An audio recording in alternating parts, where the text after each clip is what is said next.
Constructor functions. Let's see a few examples. Let's just call this constructor functions. Let's start off with an example. Remember what the first step is in creating a constructor function? It's to define your actual object. So let's define the object. Let's actually go here. Step 1. Define the object. And to define the object, we need to name it. Let's call it a motorbike object. And do you notice that I included a capital M, capital letter?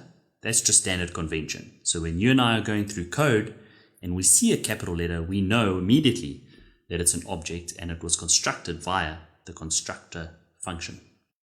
And let's say the motorbike has a color and a year when it was made. Let's actually also, instead of year, let's just put name and color. Name and color. And what we're going to do is that when we create an object, we want to define properties on it immediately when we create it. So that's why we want to make this name, and this name will be the name of the object we actually create later. And we want to make that equal to what we pass in the function, in the constructor, which in this case is name. So we also want this color to be color. That's step 1. Do you remember what step 2 was?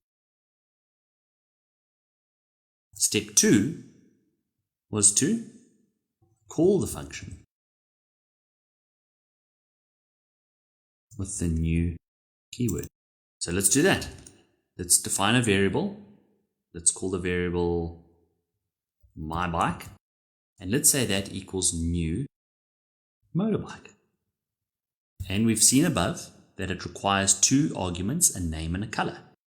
So let's say the bike is a Yamaha and it's black. And just take a step back, just understand what it is we've done here. The first step was to define our object, and you can kind of think of it as a blueprint. And we've said in our blueprint, when this is called, it's going to be called with 2 arguments, a name and a color. And we want the new variable's name to be equal to the name we've passed to it, and the new variable's color to be the color we've passed to it. And then on step 2, we've actually instantiated that object. We've called it with the new keyword. Now if we console log out my bike, we've got a name, a property name called Yamaha, and a color called black. How awesome is that? It's just automatically done it for us because we've used a constructor function. And what do you think will happen if we console log the type of my bike? Well, it's an object. Of course it's an object. We're dealing with the creation of objects here. But now before we move on, there's another way we can create an object using a constructor function, and that is using JavaScript's inbuilt object constructor. But I'll just be open and honest now. It's a bit more cumbersome, takes longer to write, and I much prefer something like this. But for the sake of completeness, let me show you how it works. So this is now using JavaScript's inbuilt object constructor.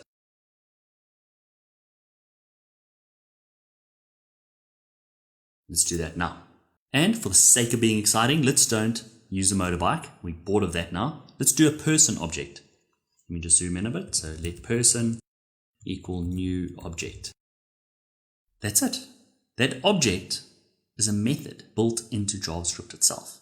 It's an object constructor. And I'll prove it to you by console logging person. You can see it's an object. And if we go type of person, you see that it is an object.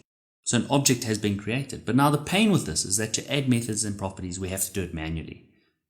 So to add a name, we would go person.name equals Wally. Person.age equals 35. Now, when you console log it, the object is getting meat. But it's a pain. It's a pain that we had to do that manually. So if it's such a pain doing it manually, how would we do this exact same thing using the constructor function we did above with motorbike? Why don't you pause the video, have a go, and see if you can get it. I'll give you a few seconds.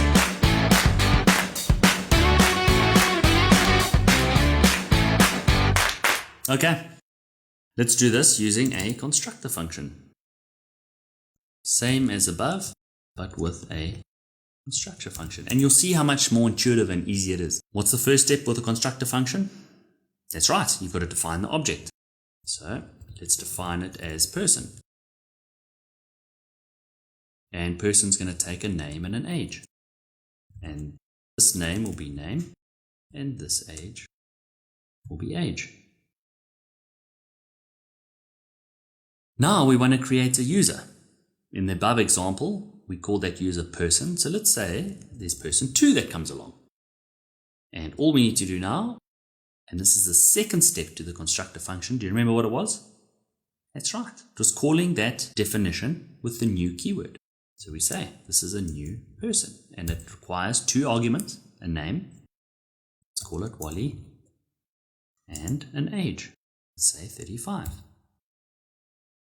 And if I console log person 2, it's immediately already assigned with the property names name and age to this object. How cool is this? I hope you're having as much fun as I am. But we are not done yet. That is the good news. So I'll see you soon.